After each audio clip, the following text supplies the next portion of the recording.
he is increasingly unstable. But you don't have to take my word for it. Listen to the people who know him best. I think it's very important that we acknowledge, and I've said publicly, Donald Trump is an unserious man. And the consequences of him ever being president of the United States again are brutally serious. Brutally serious. Right, and we're a dumping ground. We're like a garbage can for the world. That's what's happened. That's what's happened to we're like a garbage can.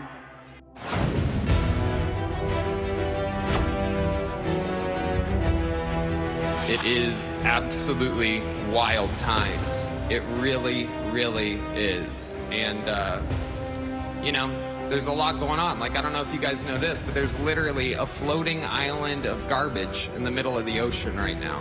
Yeah. I think it's called Puerto Rico. Okay. All right. Okay. 지금부터는 강전의 국민의힘 법률자문위원 그리고 조현삼 변호사와도 함께하겠습니다. 두 분 어서 오십시오. 여러분 방금 듣고 오신 대로 초박빙 접전 양상 띄고 있는 이 미국 대선에서 트럼프 캠프 쪽 인사가 유세 대회에서 푸에르토리코를 쓰레기 섬이라고 언급을 했습니다. 사실은 이렇게 접전이 펼쳐지고 있는 선거에서는 말 한마디가 많은 영향을 미치는 경우가 많은데 해리스 캠프에서는 여지없이 공격에 나섰고 바이든 대통령도 한마디 더 했습니다. There's literally a floating island of garbage in the middle of the ocean right now. Yeah. I think it's called Puerto Rico. Donald Trump spends full time trying to have Americans point their finger at each other. And that's why people are exhausted with him. Mr. President, can you come here and comment on former President Trump's rally yesterday? He was saying a bunch of stuff about immigrants. It's simply embarrassing. This election is so important. You know, most of the presidential scholars I've spoken to talk about the single most consequential thing about a president's character. Character. 미국 대선이 11월이다 보니까 11월 전에 임박해서 10월 달에 뭔가 돌발 변수가 생기면 그걸 옥토버 서프라이즈라고 한다고 합니다. 강 변호사님, 네. 이 발언이 옥토버 서프라이즈가 될 수 있을까요? 어느 정도 가능성이 있을 것 같습니다. 지금 왜냐하면 워낙 미국 대선이 초접전으로 가고 있는 양상이고 그리고 이번 대선 과정에 있어서 어떤 그 인종차별적인 문제들도 계속적으로 이야기가 나오고 있거든요. 특히 트럼프 후보 측에서는 이민자들이 늘어나고 이민자들 때문에 지금 기존의 미국인들이 일자리를 잃어가고 있다라는 이야기들을 하고 있는데 지금 토니 힌치클리프라는 이 미국 코미디언이 찬조 연설자로 나오면서 푸에르토리코를 쓰레기 섬이라고 표현을 했단 말이에요. 예. 이것은 외부에서 온 사람들에 대해서 굉장히 차별적인 발언입니다. 근데 푸에르토리코가 한 600만 명 정도가 미국에서 지금 거주를 하고 있다라고 하고 예. 지금 접전을 보이고 있는 펜실베니아에만 40만 명이 살고 있다라고 해요. 그렇다면 이들의 표심이 좀 흔들릴 수 있는 이런 부분들이 있고 또 기존의 그 트럼프 후보 같은 경우는 외국에서 이민 온 사람들에 대해서 조금 더 적대적인 모습들을 보이긴 했습니다만 결과적으로는 1, 2% 차이로 지금 보이고 있는 상황에서는 중도의 표심을 잡아야 되거든요. 그런데 저러한 발언들은 중도의 표심을 잡는 것에는 전혀 도움이 되지 않기 때문에 지금 해리스 후보 측에서는 총공세에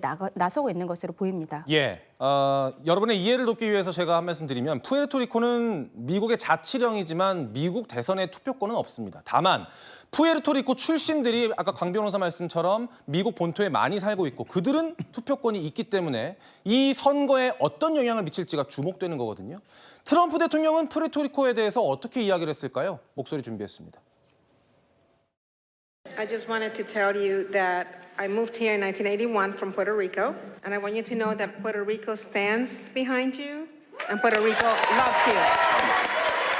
Well, we love it, but I think no president's done more for Puerto Rico than I have. So, 조 변호사님, 트럼프 대통령이 이례적으로 유세 당일에 힌치클리프 발언을 해명하기도 했습니다. 이건 분명히 이게 영향을 미칠 거라고 의식을 하는 거겠죠?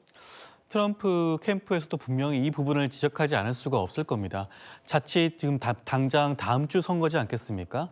선거가 임박한 상황에서 한 차례의 그런 발언 실수가 선거에 큰 영향을 미칠 수밖에 없기 때문인데요. 저는 그렇다고 하더라도 조금 더 구체적으로 그 힌치클리프의 발언 자체에 대해서 비난하는 어조의 성명문을 발표하는 게 더욱더 좋았지 않을까라는 생각이 드는데요. 예. 거기에 대해서는 구체적으로 대선 캠프 입장과 다르다라는 수준으로만 했기 때문에 과연 이것이 흑인 그다음에 라틴계 출신들의 그런 유권자들의 마음을 다시 한번 돌릴 수 있을지는 저는 조금 의문스럽지 않을까 싶고 조금 더 적극적인 해명에 나서는 게 이번 대선 캠프 입장에서는 더욱더 좋지 않을까 하는 생각이 듭니다. 알겠습니다. 트럼프 캠프에 악재로 작용했던 일을 하나 알아봤다면 이번에는 해리스 캠프에 악재로 작용할 수 있는 일을 알아보겠습니다. 대대적으로 뭐랄까요, 민주당 지지 성향을 보였던 워싱턴 포스트가 어떤 후보도 지지하지 않겠다라고 발표를 했습니다. 언론사가 특정 후보를 지지하지 않겠다라고 이야기를 한 것이 굉장한 후폭풍을 불러일으키고 있는데 성 부의장님, 왜 후폭풍이 거센 건가요? 왜 지금까지는 워싱턴 포스트가 무조건 민주당 후보자를 지지해왔기 때문이죠. 그렇기 때문에 워싱턴 포스트가 이번 발표를 한 것이 혹시나 이 트럼프가 당선될 것을 예측했기 때문에 굳이 그 후폭풍을 생각을 해서 이번에는 지지 후보를 말하지 않겠다라고 선언한 것 아니겠냐라는 말이 있는 것이거든요. 예. 사실 미국 국민들 입장에서는 지금 전체 전국 여론조사에서는 그래도 해리스가 위로 나옴에도 불구하고 이런 예측들이 나온 것, 역시 미국 선거는 경합주의 승패가 그 전체 선거를 좌우 가늠하기 때문에 그 경합주에서 지금 트럼프가 앞서고 있다는 반증이 아니냐라는 말씀을 하는 것이고, 예. 우리가 방금 다뤘던 그 푸에르토리코도 마찬가지인데 지금 민주당의 전통 지지층 유색인종이 오바마 때처럼 지금 해리스를 지지하고 있지 못합니다. 그렇기 때문에 그거 이유가 사실 바이든 정부의 이민 정책 때문인데 이런 것들이 악재로 겹치면서 지금 이번 워싱턴 포스트의 발표가 전체 선거에도 영향을 줄 수 있다, 이런 분석까지 나오고 있습니다. 알겠습니다. 미국 대선이 이제 일주일 앞으로 다가왔는데요. 미국 여론조사 분석기관이 조사한 여론조사를 보면은 해리스 후보가 48%, 트럼프 후보가 46.7%의 지지율을 보이고 있습니다. 굉장히 접전입니다, 막바지까지. 윤 의원님, 예. 한 치 앞을 모르는 승부예요. 어떻게 될까요? 근데 이건 이제 어디까지나 전국의 평균치이기 때문에 지금 미국은 상당히 독특한 선거제를 갖고 있어서 각 주의 선거인단이 대리 투표를 합니다. 그래서 경합주에서 어떤 주에서 어느 정도로 가져오느냐에 따라서 판세가 갈라지는 것이고요.